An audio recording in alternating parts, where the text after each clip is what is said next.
You and I with Rashmi Shetty is a simple attempt of bringing in stories of people you and I can draw inspiration from. Ordinary folks, extraordinary lives. Their uniqueness and individuality that make them interesting to talk to and to listen to. A reaffirmation of the fact, open your eyes wider, the world is far more beautiful when we acknowledge the presence of both you and I.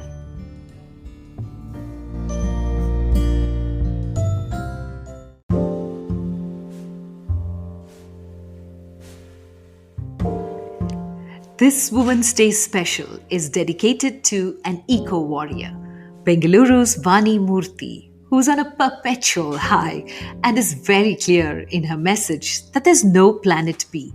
She believes that we are the only species that needs to blend with nature and not treat her as a separate entity. We can thrive as long as we are here by just being mindful. Do make notes of all the composting tips and the other zero waste hacks that she so generously shares in this conversation.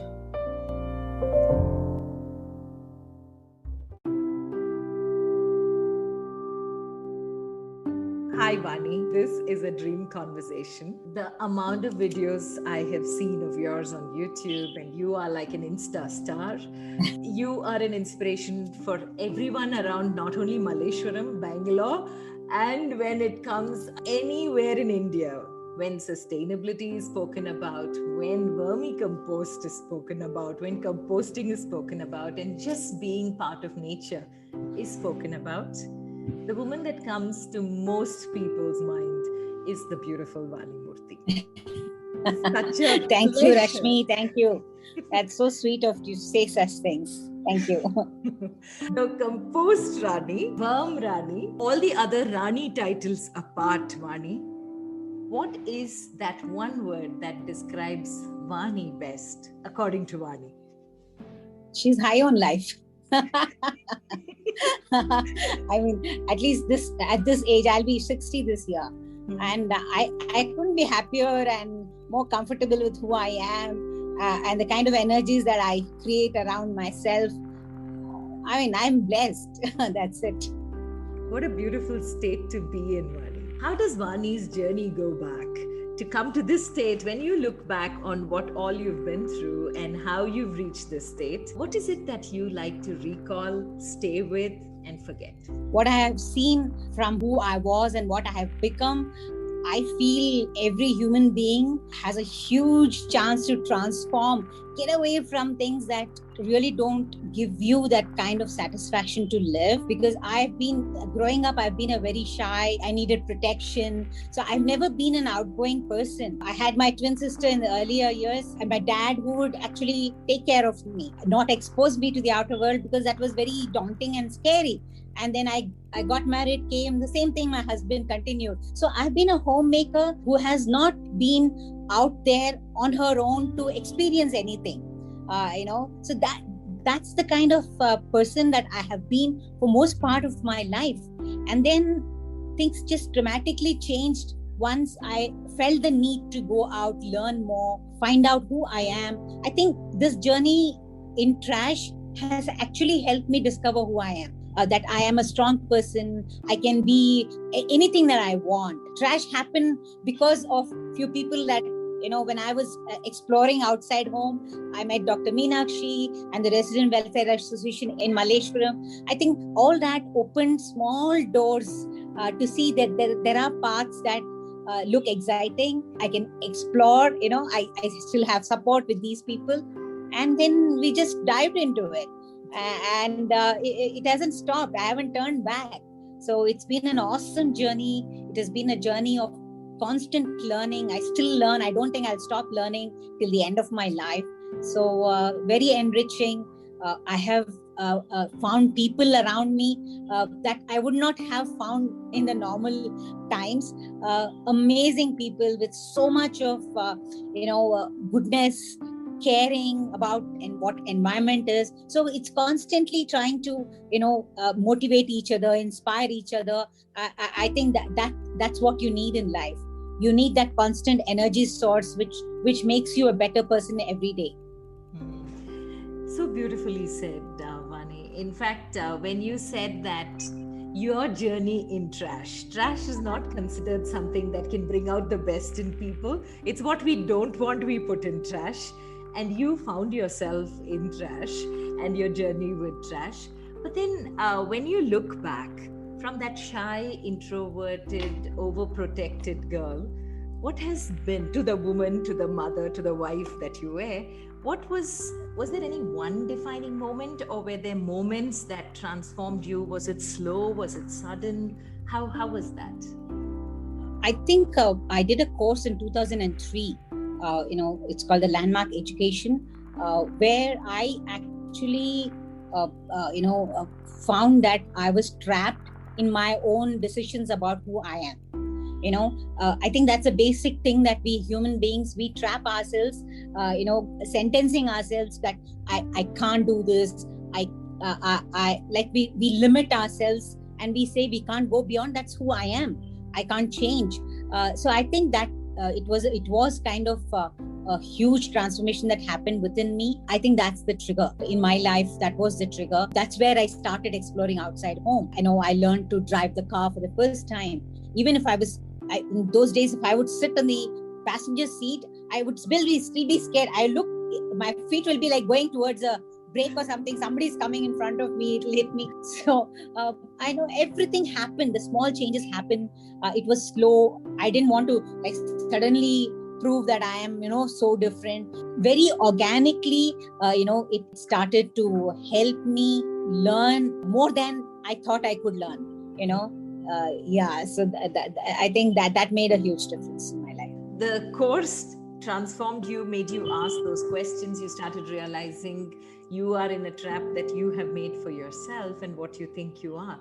But there are many women who are homemakers and who don't step out of that shadow thinking, I don't have a job, I don't have a career, and therefore I don't have the confidence. That imposter syndrome is there. Am I good enough to go face the world? So from somebody like that, today, Vani Murthy is somebody who has given a TED Talk, who is an invited speaker whenever there is anything about the black gold, which compost is otherwise called, who made that word such a buzzword in the city before it became a global word that people everywhere today are talking about. So was it the journey that organically opened you for you? Or how did you find Vani, the Vani that the world is seeing today, hidden inside you? What was that discovery process, that uncovering process? I started getting comfortable in sharing with excitement whatever I did. And I found that was endearing. There is a kind of adoration that comes because I'm talking something very basic, just sharing. I'm not finding fault with people. I'm not saying this is the right way to do, but I'm just sharing what I'm doing because I'm excited about it. I think that has been the one that has stuck till today. I'm still the same person who's excited about sharing something, and that's translating into change that I'm seeing. Every day I get DMs that it is not just your content, not just you, what you are, something about you makes us fall in love with you. So I'm taking full advantage of it. I bombard what I think is important, and yes, it's being consumed. Good, because I want people to start looking at what can I do to make a difference in this world? What are the small things that I can pick up and sustain it for the rest of my life? It's not a trend. It's not a kind of the in thing to do or belong to a club. No, it is about you and the nature, you and this planet. I mean, this is one planet we have. We have no planet B. So what is it that I can do to sustain this planet, help reverse the climate change, contribute positively? Because today you hear so much about negativity around you. We are doomed. This is what's going to happen. Absolutely not. there's you can thrive and be happy in the beautiful positive things around you. We can still look at things that can feed you positively. So I think it's a great journey for anyone to be on, and everyone should be on it. So, yeah. I know where your passion's coming from, Vani. Yeah. It's right there, the authentic, vulnerable you. But of all the things around you, what is it that made you choose the planet? Was it something that you saw or somebody spoke to you about when you decided to get on this journey? Why did you choose trash? So I always say trash happened to me. I had no clue what sustainability was for a long time. Even after I dived into trash, I'm only hearing it in the past few years that you need to be sustainable, you have to live. So for me, it was there were 2-3 things that stuck into my head. One was a saying that I read that this, we do not inherit this planet, but we borrow it from the future. So I was thinking, if it is not ours, if it is somebody else's, but we need to, return it. We have to give it back to them the way we receive. Like I would take an example of a lovely book that was, I borrowed it from someone. I don't scratch on it, tear it, and then give it. I don't do that. I have to make sure that I maintain the book the way I received and then give it back in the same shape or better. Same applies to the planet. If we have not inherited it, we have borrowed it, we either leave the planet the way we received it or make it better. But why trash it? That's become very kind of, that sentence is like so overpowering, and it's consumed me so much. So every action of mine, I ask the question, am I impacting the planet in the right way or the wrong way? The positive way or the negative way? When we started, like with Dr. Meenakshi, when we did the first project called WOW, Wealth Out of Waste, they started to collect every bit of paper, including cinema tickets, bus tickets. They wanted paper for recycling because they were importing it from outside, trash, and picking paper from that. So, and they said that if we could recycle 1 ton of every bit of paper, we would actually save 17 trees from being chopped down. So there was so much wealth that was getting away. So why not save it for recycling? So that you don't have to grow trees to cut it for paper. So it made a lot of sense. These things, connect you completely. And then the journey started. How I connected to good food, safe food, soil, a living soil. How the dream of the earth being this living planet, not a dead, with so much of dead soil that is depleted of any organic matter. So I think the dots got connected later on. But how I started was very few things that stuck to you and made sense, for the actions that you want to take. So you said trash chose you, and when you went on the journey, were there moments when you stopped, paused, and asked yourself, is this the journey that I should be on? What motivates me? Or it just was so much a part of who you were that you never even questioned yourself anywhere? Absolutely not. I was excited constantly. It was totally something that I would never have thought of doing. But there are so many people that come in this path that wants you to, keep going ahead. Not a day I thought, is it like I have been talking about the same things for more than 10 years. Even today when I talk, there is excitement. It's the same thing I'm talking about: trash, how you need to reduce your trash, how do you need to segregate, how to compost. Same things for 10 years. But then I never ever tire of it. It is so internalized, and I feel there is a mission in me without me stating that I have a mission. There is a mission which will keep going, which will propel me to want to do this. I'm not like looking at, like next level. Next level is happening within me, because I moved from composting to growing my own food. Growing food not to sustain me, but to understand what real food is. So I think the journey helps you evolve constantly. And I'm sharing how I evolved with people without any hesitation, Not a day I'll think, if I put this content, what will people say? Will they be okay? I'm bombarding too much. Will they get bored? No, I just have absolutely no hesitation, or as shamelessly will share day after day same things, so that's how it's been.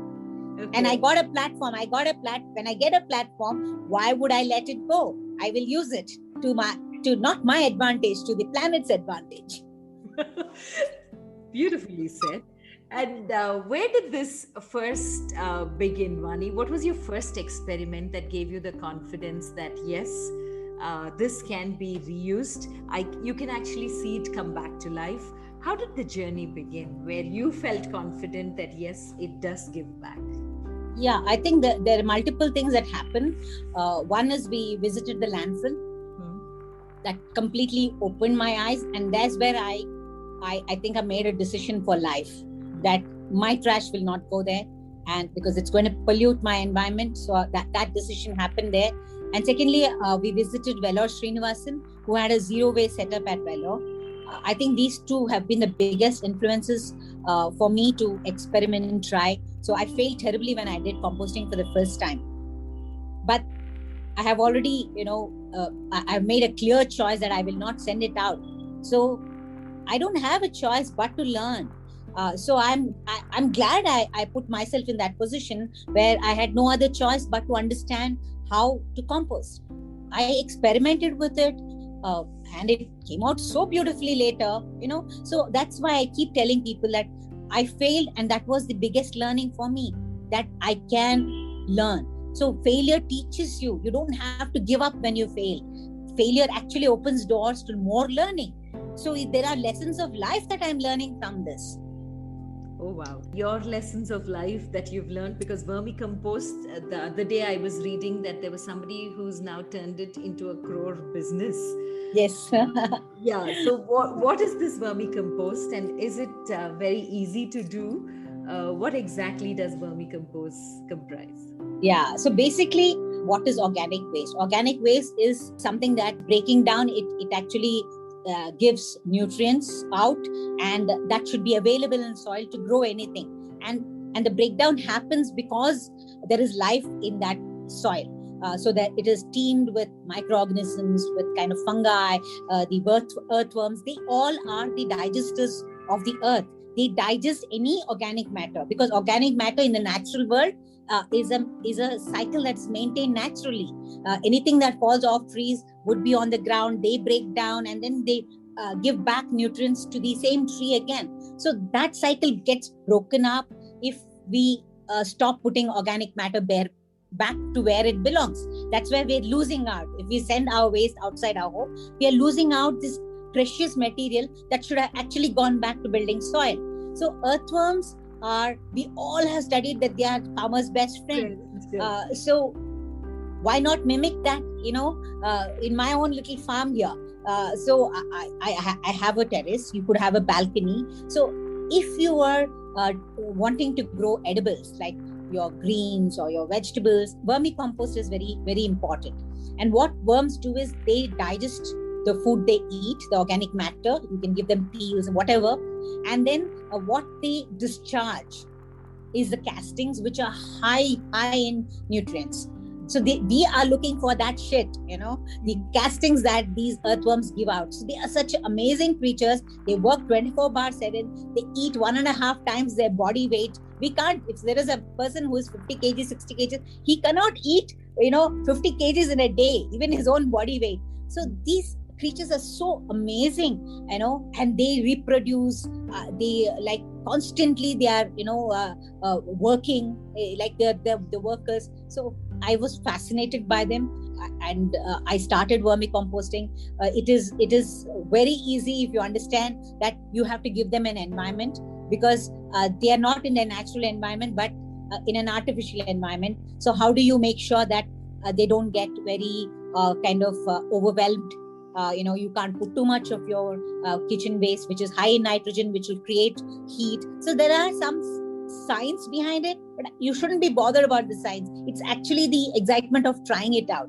So many times the earthworms all come out because it's too stuffy inside and they cannot live. So you need to make an environment, and that takes quite some time for you to understand, because you see their behavior, then if they're quite calm, they're inside, that means they are okay with the environment. If they start coming out, that means it's not good. So we learn a lot. Composting is also something that is done in closed spaces. You can't leave it out in the sun because too much heat is not good for them. So you learn their life cycle, what they need to survive, what they need to do to give you that black gold. So it's like give them the great environment, and they are giving you things that you can grow your food with.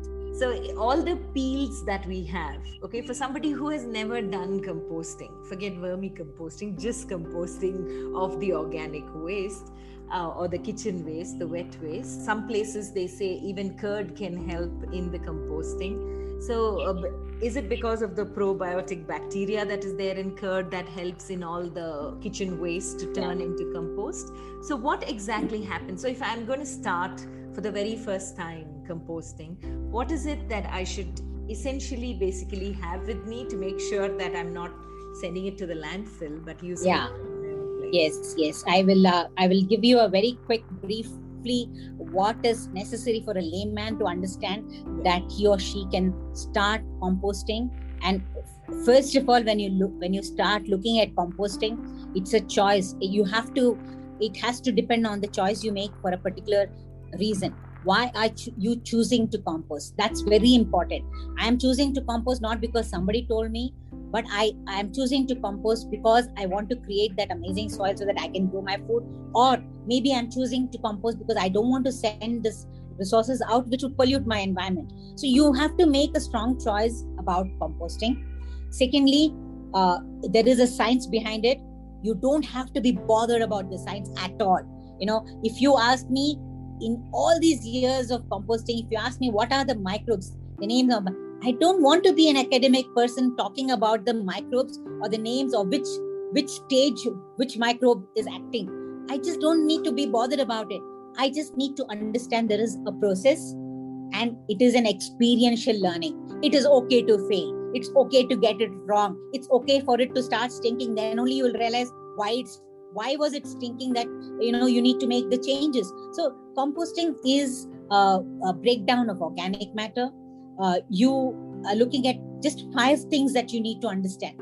One is the greens, the browns, the microbes, then there is oxygen, which is air, which is very essential, and the container. We are talking about a urban scenario, right? So what are the greens? The greens are nothing but the waste that comes from your kitchen. Organic waste. It's the peels, your fruit peels, vegetable peels, eggshells, coffee, tea. Stick to the basics when you're doing the first step.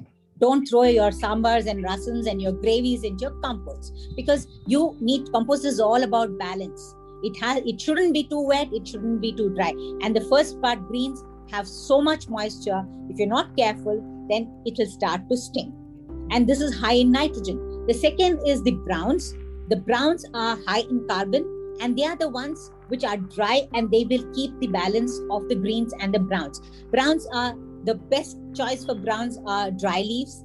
This is the season when so much of precious treasure is falling all over the city, and we are just burning it, or it's getting carted away somewhere.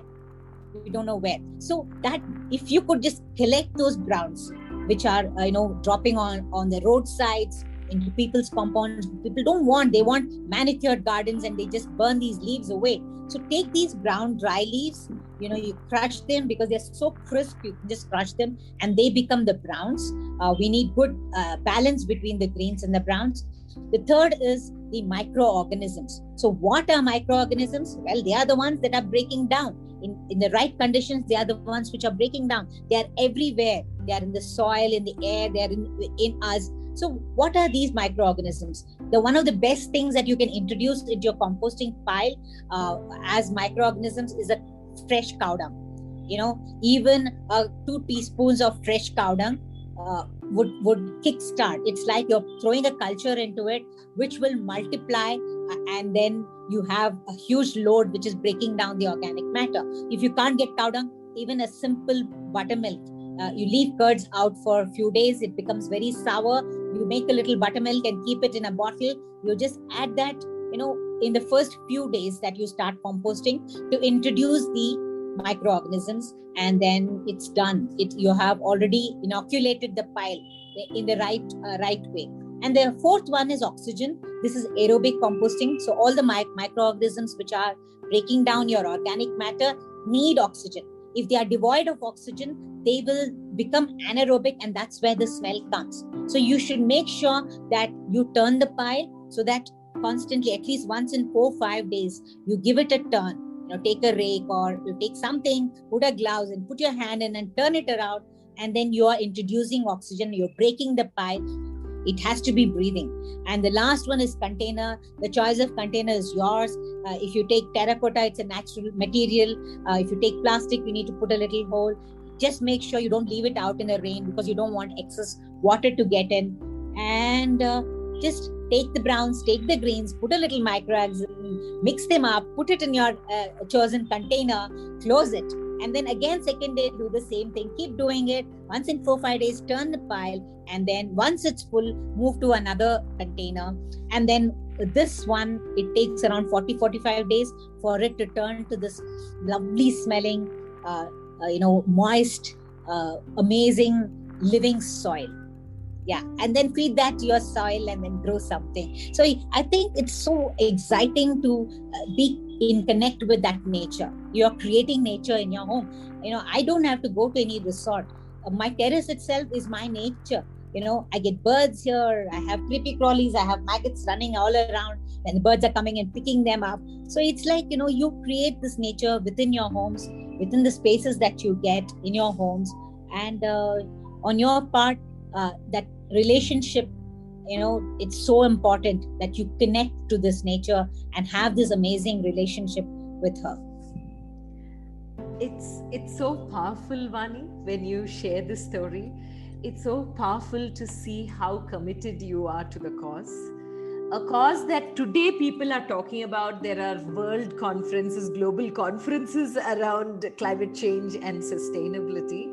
And here you are so beautifully explaining a process that our ancestors had made part of their life, and somewhere in our quest for modernity, we lost this ability to connect ourselves with nature. Another question that comes when we talk about segregation is the organic waste. The other one are all these biscuit covers and these glossy paper covers which we end up throwing. Are they recyclable? How do we make sure that we can use it at home rather than put it out there into the landfill? Because obviously it's not biodegradable. How do you handle that? How do you avoid? Yeah. So here we need to look at our consumption patterns. First we need to do an audit of what we generate. So probably a week's waste. What is it that we are generating? So we are consuming constantly. We buy stuff and we don't even know if it is recyclable or not. It's definitely not biodegradable. There's so much plastic that comes with packaging. We need to be extremely careful because that's the amount of trash that's getting generated, and that is why no city or no municipality can manage a city's waste, because humongous quantities of packaging waste comes out, and most of it is non-recyclable because recycling in India, it's a vibrant industry, but at the same time it is not easy. If it is multi-layered, these shiny covers have a coat of and they have a cheap plastic. It is not a graded plastic which can be recycled, so most of it ends up in the trash, which is non-recyclable. So the whole thing, when we learn about the 3 R's, the reduce, reuse and recycle, for us there is another R which comes very much higher than that. That's refuse. You refuse to accept anything. Once you recognize that these are the things that cannot be recycled, we need to look at how we are going to refuse that packaging. So instead of buying these biscuits, go to a bakery with your dabba and buy the biscuits that you want. You'll have to say no to a plastic bottle that you are buying. Or when you go to a wedding, just refuse to accept, carry your own bottle. Don't accept these PP bags which have come instead of plastic. They are polypropylene non-woven bags. They are again bad for the environment because they cannot be recycled. Take your own cloth bags, jute bags for shopping. Always keep bags. So I think we need to look at the alternatives which always existed in our traditional way of living. Our culture had that. Nothing was waste in our culture. If you go back to days when grandparents and the way they lived, they never ever threw things away, because nothing is waste in their thing. Today, with so much of consumptions of we are imitating, the aping the West. We just want to be like this, so using and throwing has become the new culture now. It's the new norm now. So we need to look back and see how can we completely avoid packaging which can harm. So I have connected to a CSA, that is a community supported agriculture, where I get everything unpacked. I send my own boxes, my oil cans. They put cold pressed oils, atta for jaggery, everything I send. Otherwise, they all come in cloth bags. All your grains, groceries come in a cloth bag. So you need to shift, and that takes time. It is very daunting and overwhelming for a newbie, because they don't know where to find. Because you can't change suddenly. For me, it has taken 10 and more years to come where I am. But we need to keep talking about it, because small changes lead to a complete new way of looking at life, looking at things. So definitely the first step will be to refuse, and right from anything that is single use, right from your disposable sanitary napkins to your baby diapers, which are toxic, which are nothing but 90% plastic.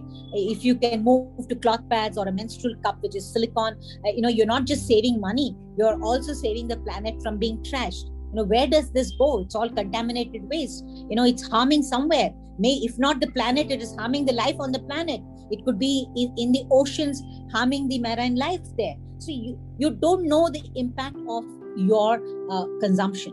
We have to look beyond just that gratification of having that product, that you wanted, without thinking of the consequences of discharging it. Where does it go? Can I really divert it away from it harming my planet? So that takes a lot of thinking, lot of understanding. You have to internalize the whole thing for it to sustain. So people are talking about it. Youngsters have become very passionate about wanting to have a zero waste lifestyle. You see people showing one bottle and say, this is the waste that I generated the whole year. Wow. I mean, that's fantastic that they have gone to that extreme, but that extreme is very difficult. I would struggle all my life even think, will I do? But at least I'll be responsible. Where do I take my e-waste? Is an authorized recycler. We are all using so many gadgets. How much of e-waste is getting generated? So it's all about taking responsibility. It's all about auditing the consumption patterns. Where can I start from one, then move to the next? Take one whole year to, try to get that sustaining in your life, where you're saying, I'm not going to generate that kind of waste. So it's all about that. You said your journey is a 10-year-old journey. And when you started off and set off on this journey 10 years ago, today it makes a lot of sense because everybody is talking this. At that time when you spoke like this, did people understand? Or did they question your own journey as to, are you sure you're making sense to us? Because I think when you talk with passion and with a conviction, because I believe in it, I think it translates. I have never had anybody looking at me with a doubt or ridiculing, or saying, oh, this won't happen.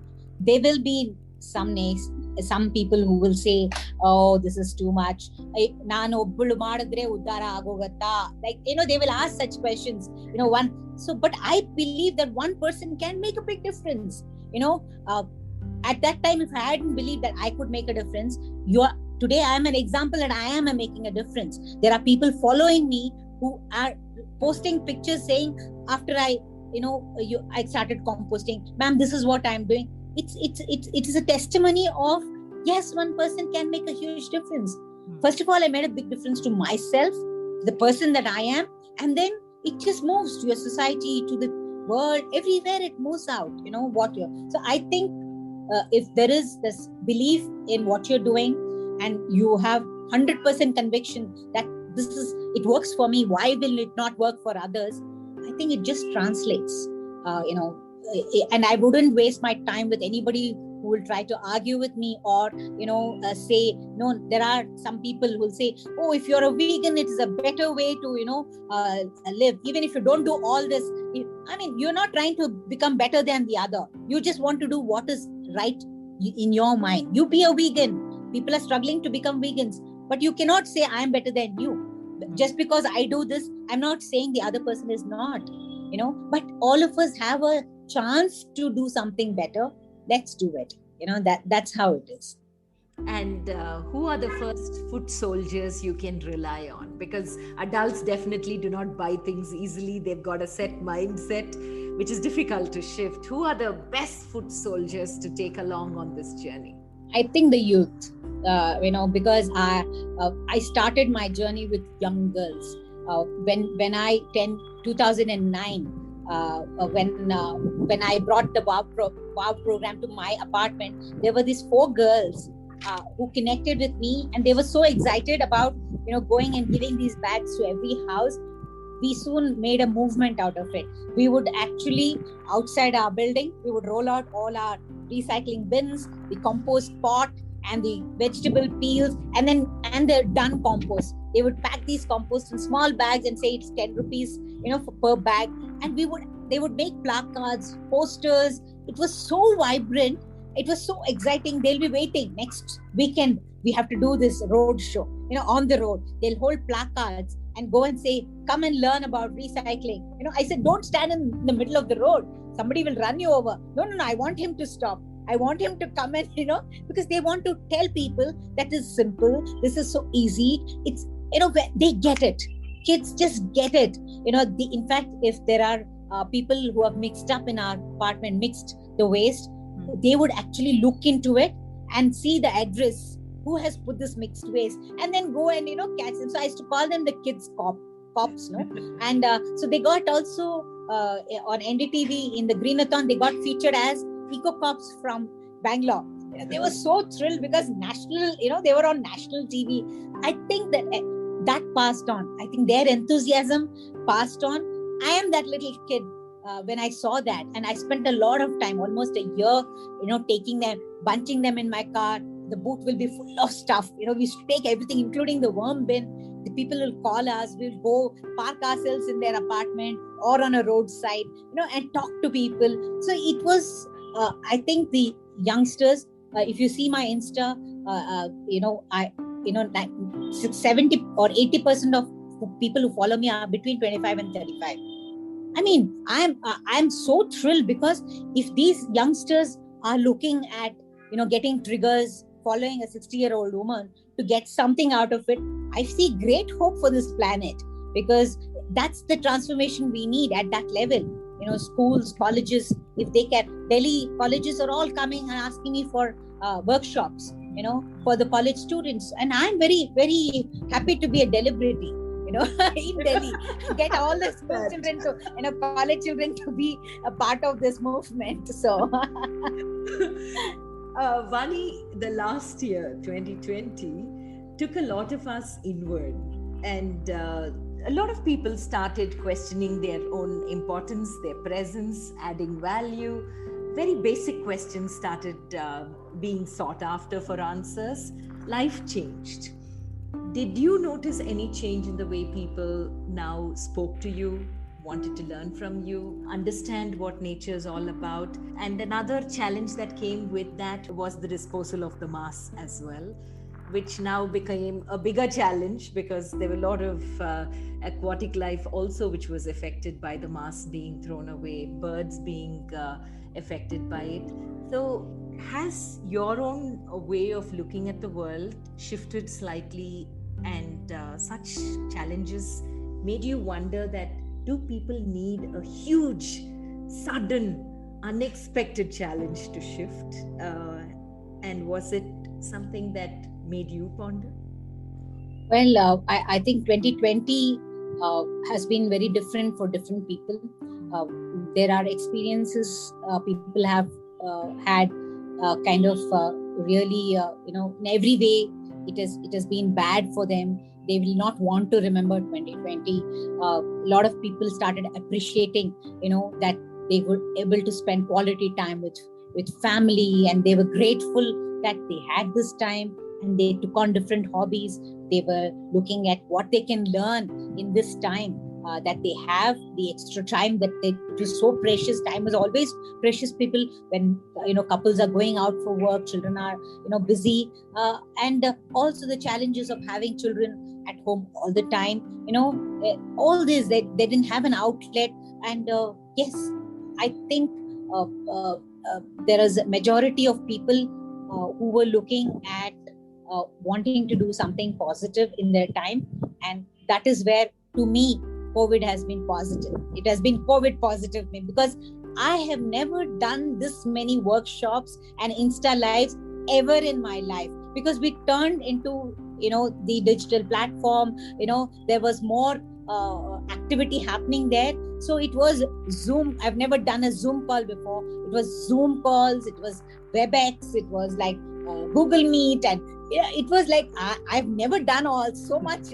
So for me, it was a fantastic way, to help people start composting at home, and start looking at what they can grow, because people were wanting to do gardening, because it, somewhere they found that extra time. So it was a great opportunity to get them all to start. So for me, it has been fantastic. Throughout the COVID, I've been extremely busy. I've been interacting. I've had interacted with thousands of people, because if not directly, we were not able to meet many people. But there were so many people that constantly you were online chatting with, or you're doing a workshop and sharing all your practices. Yeah, and of course, in all our talks and when we do workshops, we tell people to use cloth masks. Instead of that, you shouldn't be discharging that. So yeah, I think for different people, different experiences, and mine has been a fantastic 2020. I have it gave us a lot to think about, about hygiene, about immunity. So that's something that I have been very, very happy that people started learning, that we need to eat the right kind of food, because immunity comes from nourishment. Why do you tell a child to eat fruits, vegetables? Because you want to nourish them. And real nourishment comes from organic soil. It's a soil full of life, which is giving nutrients to the plant, which in turn gives nutrients to us. And that cycle is what I was so happy to introduce to people, so that they know that I am strong because I have good nourishment. It's not an apple that looks glossy and colorful. How was it grown? That question need to be asked. I haven't visited a supermarket or a market outside my channels of sourcing food for a very long time, because I refuse to accept chemicals, to put chemicals in my body. So we spend so much money on so many things, but we just grab anything and everything and put it into our body. Agriculture is completely changed now. So I think all these are topics that give people some feed to think about. Am I doing the right things in my life? Very well said. When you are now looking back on your 10-year journey, this year, the theme for Women's Day is #ChallengeToWork. So does that theme seem relevant to you for what work that you're doing?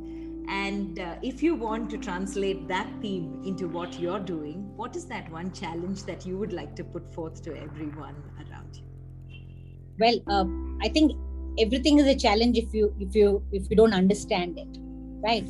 So I think the biggest challenge on whatever you want to take up will be about a deeper understanding about its impact, right? Whether it's a positive impact or not. I think you need to only stick there. You don't have whatever your heart looks at, whatever draws you, pick anything, but the first thing that you need to is get a deeper understanding of it. I think that's the biggest challenge. And on that powerful note, 3 takeaways, Vani, which you think everybody should use as part of their life lessons from whatever you have got from life. One is to start refusing things that will harm our planet, which will stay on our planet for a long time, which the earth can't digest, right? So we are the only species that live on this earth, not as a part of the nature. Every other species live as a part of nature. So how close are you going to be with nature? Understand what the nature digests and what it can't. Make choices there, that I will not generate things that the nature can't digest. Number 1. 2, right now in this world, the soil needs to be fed. Organic matter is missing completely. Whether you're composting at home or using that compost to feed a tree, or there is a depleted land that you want to rejuvenate, you just start thinking about how am I going to put organic matter to make the soil alive, buzzing with life. So because the topsoil on the planet needs that. And the third thing is start feeding your body things that this is the only body that will take you through your life. How are you going to treat it? Give it the best that you can. Don't look at, if I buy organic, it's going to be expensive. You want to buy the best phone. If the latest phone is released, when you want the best, why don't you think of putting in the best? Those are the 3 takeaways. Wow, Vani, you make it sound so simple for people who think that all of this is very difficult, because there is a quote that my sister sent me some time back, which goes like, start where you are, use what you have, and do what you can. And I think whatever you said fits in so perfectly to make life absolutely simple. It was such a pleasure talking to you and knowing you. And honestly, a conversation I'm going to treasure. Thank you for being a part of You and I, and being you, that uniqueness and individuality that you bring into everything that you do. And this conversation between you and I has been really memorable for me. Thank you, Rashmi. Thank you. And continue to inspire, Vani. It's always amazing to meet you and speak to you. Thank you so much for having me on your podcast. I feel honored. Thank you. Pleasure completely mine. God bless you, Vani. Thank you so much for your time. Thank you. Thank you.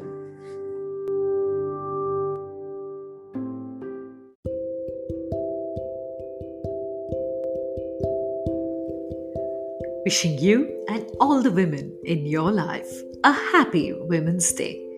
Do you know anyone who can join us on this journey, sharing both their uniqueness and individuality?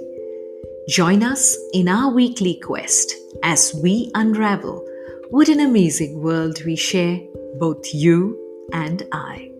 Write in with your guest suggestions to rashmi.thethirdeye@gmail.com.